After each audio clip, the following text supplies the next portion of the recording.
Friday, February 6th is today, 2026. Good afternoon, everyone. Thanks for joining me in this video. Ever since the incident occurred 2 days ago in Quir State, where the Islamic extremists came to teach people the dictates of Sharia, and they refused to accept, which led to what happened, the massacre that happened in Quir State. I have been looking for a way to talk to people who survived the attack, but I've not been able to talk with people personally, like people who were there who survived the attack. I've not been able to talk with anyone, but I was able to talk to three persons who came from that village, that particular village. So they gave me first-hand information about what actually transpired. And I have to start by saying this, that if you have a God, I don't care to know the kind of God you are worshiping. If you have a God and you said you have a mandate of fighting for your God, you are a coward, and that your God is a coward. There is no place where you can assume the place of God, the place of your God, or the place of gods, and said, I have got to fight for the cause. I have got to fight to do this, fight to do that. It doesn't make sense. This is 2026. Now, they told me one of the things that broke my heart that they told me was why these people were killing over 200 persons. They organized a prayer section. They prayed while killing people. Now, another thing they told me that broke my heart was these people have been around. They were visiting some chiefs. These terrorists have been around. They were visiting some so-called elite outside the village. Like they know that these people are well connected to the powers that be. That is the second revelation. The first one is that they prayed while killing people. Then the second one is that those people got connections with the powers that be. That is number two. The third one was lack of response from security agencies. This thing did not happen within 2 hours. It happened within the period of 4 hours, more than. And as I speak to you, they are saying that they are still afraid because despite the presence of soldiers coming around there, those people, they perceive that those people are still around. I want to tell you this. All these things are collusion. The world is paying attention because of Donald Trump's statement he made the other time. This thing has been happening on and on. Like nobody cares. If we talk, people will think we don't love, hey, these people don't love Nigeria. These people don't do this. Nobody wants to speak the truth because you don't want someone to, you don't want someone to tell you that you don't love Nigeria, or you don't want someone to tell you that you are a separatist, personnel. Maybe you belong to Dudua Republic or you belong to Biafra dictator. You don't want people to tell you this. That is one of the reasons why you are not saying the truth. But you know what? The truth you refuse to speak today, reality will speak it for you. If you people, like all of you, continue to lie to yourselves, the reality will always expose the truth. So no matter how you pretend, no matter how you try to change the narratives, the reality will hit you and it will hit you hard. Now, the issue here is this. No arrests have been made. I mean, no arrests have been made. No arrests have been made. Nobody have been arrested. By the way, I want to remind you something very important so that you will understand the kind of government you have. After Erufai exposed Tinubu, that Tinubu is paying these people, the jihadists, through the Office of National Security Advisor. Office of the National Security Advisor was also exposed when the military arrested, remember that those four Mieti Allah Fulani people. Military arrested them with AK-47. This in Kwara State. They played to this side, they played to this side. The last call that came was Office of Rebadu said, yes, they gave them the gun and those people were vigilante. How come vigilante is carrying AK-47 up to today? Nobody talks about that. Like, this is collusion. These people are working together. They are working together. Rebadu should come out to prove who gave him order to carry AK-47, number one. Number two, who gave him order to give people AK-47? Nobody is talking about that. If you can figure out what transpired there, you will know what is going on in Nigeria. Secondly, the issue of importation of terrorists. You see, Kuwa Baraje is from Kwara State. Abi Kawu Baraje, okay? Kawu Baraje is his name. He's from Kwara State. Kawu Baraje is a part of the coalition of Buhari Tinubu. Kawu Baraje have the guts, like have the mind to tell the world in his 70th birthday that they imported these terrorists to remove Jonathan, that they did not import it because they want to destabilize Nigeria. They imported it just because of election purposes. These people are working free. They are working free. Nobody charged them. No celebrity is dragging them. We've talk and talk and talk and talk. Even the little we are saying, people want us to stop. Like, how come these people were able to have this kind of power? That they can kill, they can sponsor terrorism, they can import terrorism, they can boast that they imported terrorists, and nothing absolutely is going to happen to them. How? How come? How do we get here? So, everything I've been saying before is becoming clearer to you, right? This is a religious war. It's a religious war. They killed them for refusing Sharia, and I'm warning you people who are still Muslims, and you think that Christians and people who are not Muslims are your enemy. They are not. The real enemies are people who believe the mandate of Sharia as enshrined in the Quran. They have to use sword to carry out the expansion of Islam. Whether you like it or not, this is what they believe. They came to preach that this is the way you people should go. Leave Nigerian constitution. Leave Nigerian constitution and embrace Sharia law. And these people said, no, we can't do that now. They were killed for that. And after killing them, they gathered, they were praying. The military knew that they were there. The police knew that they were there. The DSS are aware that they were there. They were praying to Allah. Something is wrong with black man. Black man, democracy is not for you. Black man, you can't rule yourself. I'm sorry to say this. Something is wrong with black man. A lot of people in the military are colluding with these people. People in DSS knows what is going on. But because of religion, you want your people, generations to be exterminated like religion? Something is absolutely wrong with black man. No. And the most painful thing is that people that you call your influencers, people who are supposed to speak for you, they are paying deaf ears to this. By now, Tinubu should be resigning. Like, there should be a bloody revolution by now. But if you want to do protest, that was 2 years ago now, we're in 2026. When we had end bad governance protests, then, I knew the resistance that came that time, they can even go ahead. They went ahead, actually, and charged some persons for treason, children for that matter, for participating in the protest. They said they waved Russian flag and so on and so forth. So I could remember a police telling me, Okocha, be very careful, we are watching you. That was during that empire governance protest. So because of that, I left Abuja for Delta State to go and do the protest. So a lot of things that are going on in this country, if you want to protest, because people have different ideology, we are not a nation. That is why revolution will not work in Nigeria, unlike other countries. If you want to protest, what are you going to protest for? That these people are killing? You want to protest that Boko Haram are killing? The people supporting Boko Haram are bigger, greater than people who are not supporting Boko Haram in Nigeria. The people who believe in this dictates of Sharia are almost greater than people who don't believe it. So how can a revolution happen that some people are killing? How? Oh God. Things that gone wrong had gone wrong. We have only one and optimal solution to this. We have only one solution to stopping this nonsense. And that is we've got to separate Nigeria along belief lines. We've got to end this marriage. We've got to separate Nigeria. That is the only thing that will give the people the power to defend themselves. Buhari disarmed people while they were importing these people into the country. Even that shoot-around that our forefathers used to have, they collected it from people. They collected it from people and armed these bloodthirsty Fulani militias. They armed them. So, it is going to be a long journey.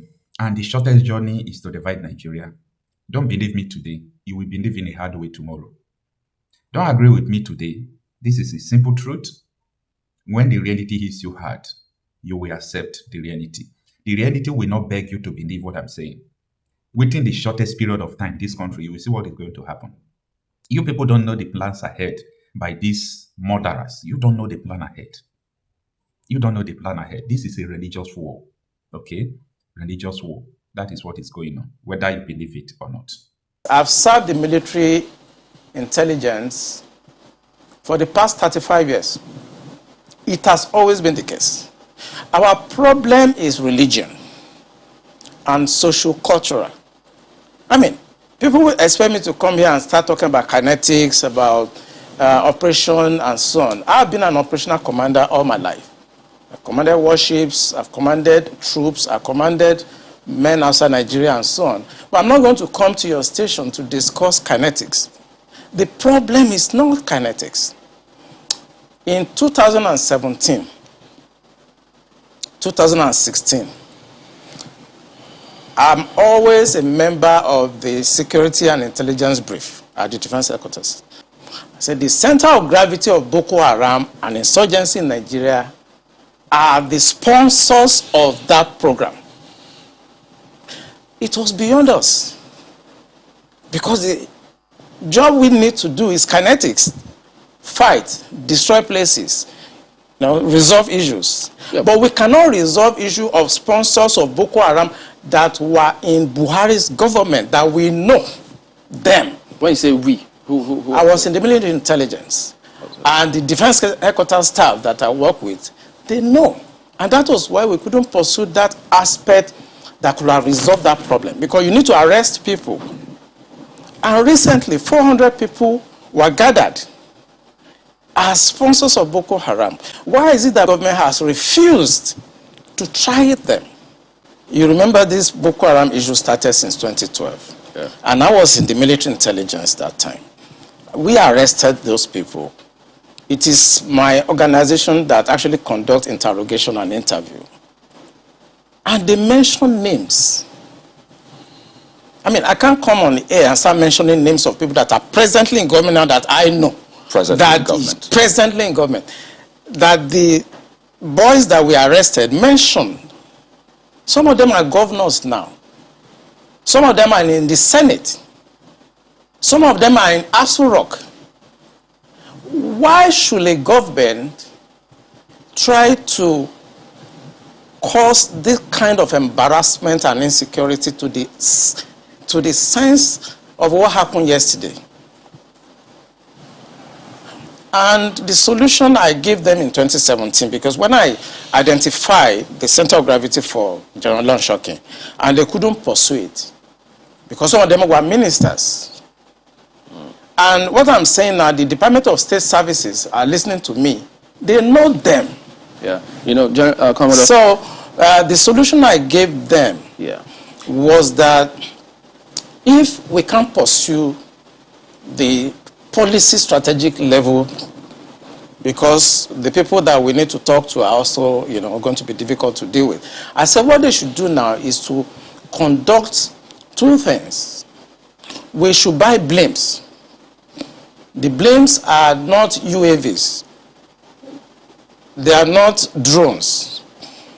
Blimps are equipment that can fly up to 10,000 feet, 30,000 feet, static if you want, mobile if you want, and they carry a lot of payload. We saw them in Afghanistan. We saw them in Kenya. This will be something that can give us real-time intelligence. And we can know where these bandits or terrorists, where they emanate from, and when they finish operations that they've done, where they go back to. Okay. Well, they did not buy this equipment up to. This government does not want to resolve this problem. They are escalating it because of tribal and religious sentiments. So when you say this government does not want to resolve it, don't forget the same government has purchased. In fact, they're going to induct the Super Tucano jet because of, the insecurity situation. They have, the president has had to change guards, as it were, as a result of people's clamor. I imagine if that was not in the thinking, why would you go that length to make some of the, some of the pronouncements, the meetings that have happened, the purchase, the change of guard and the rest? Why would they do all that if they don't want to sort this? Because that is not the solution. What you just mentioned is not the solution. Mm-hmm. When you have a problem at policy level, strategic level, operational level, when you have a problem, What you need to do is to identify the center of gravity of that problem and attack it. That's what you do. What they are doing is not attacking the center of gravity of the problem of Boko Haram and insurgency. So if the president is buying Super Tucano, is changing service chiefs, that is not the solution.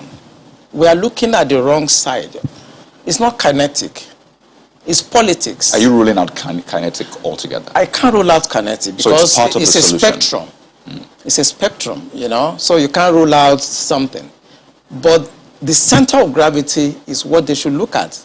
And what is it? I'm saying it on this channel. It is the sponsor of Boko Haram and bandits. And speaking about the sponsors, you know, when you say the DSS, and yeah, they could be listening to you, but so they profile, part of their responsibility is to profile all of these persons before they either vie for elections or before, excuse me, they are nominated for any of these positions. Doesn't that happen? Don't they get intel and say, look, this and this is what we found, and then we don't think that this should proceed further? Doesn't that happen? It does. You know, when I worked with the DSS in 2007, because when Yaradua approved the operational order that we did, we now have to work together as a team. He actually forced all of us to sit down together and work together. I was surprised at the tremendous amount of information had by DSS. I was shocked. We in DI, I was in Defense Intelligence Agency, and when they were forced to bring out the files, I was shocked. They have so much information at DSS presently as I'm talking about what I'm talking about. They have. But you see, if a fish is going to get spoiled, it's going to start getting spoiled from the head. The DSS will not do anything except the commander-in-chief's body language shows that this is the direction I want to go. That is where the problem is. The DSS has tremendous information. By the time 2023 is here and somebody take over and wants to undo some of this evil that I've seen in this country, you'll be surprised names that the DSS will bring out. They have the information. There's nothing I'm going to say here that they don't have. The defense headquarters have the solution for the kinetic aspect. They do. I'm not going to come here to advise them. I work with them and they're still there. The chief of naval staff was in the intelligence with me. We were together in Defense Intelligence Agency. That's Vice Admiral Gambo. I know these people are good. They know what to do. It's not that they have problems. It has to do with politics, the sponsors, people that feel that this country should be Islamized. You know, assuming but not conceding that, I mean, that all of this is the case. So what is the end game? Because I imagine as a strategist, that's what you think about. So these things are happening. What is the end game? So why will this be allowed to fester? For what purpose? The end game for them, because we did, normally when you want to look at this type of challenges, what you do is that you go through what we call the intelligence circle. Okay? When you do the processing and you do the analysis before dissemination point, you discover that the end game for them is to just turn this country into like a Taliban type of country. And it's a mindset. And anything goes.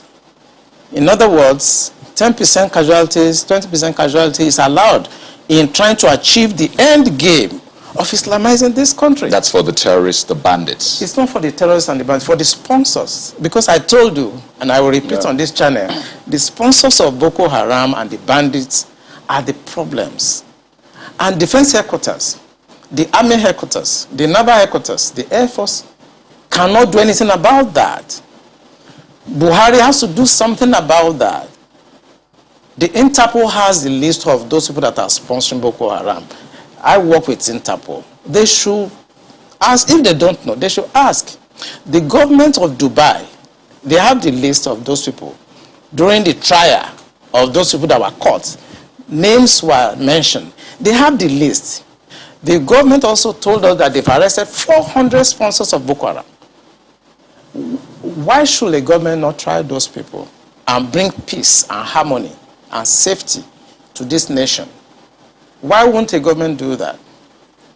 those people that are going to harass cadets and officers in NDA, they live around the place. I know NDA very well. I was in Georgia, I was in NDA as young officers, and I know the area very well.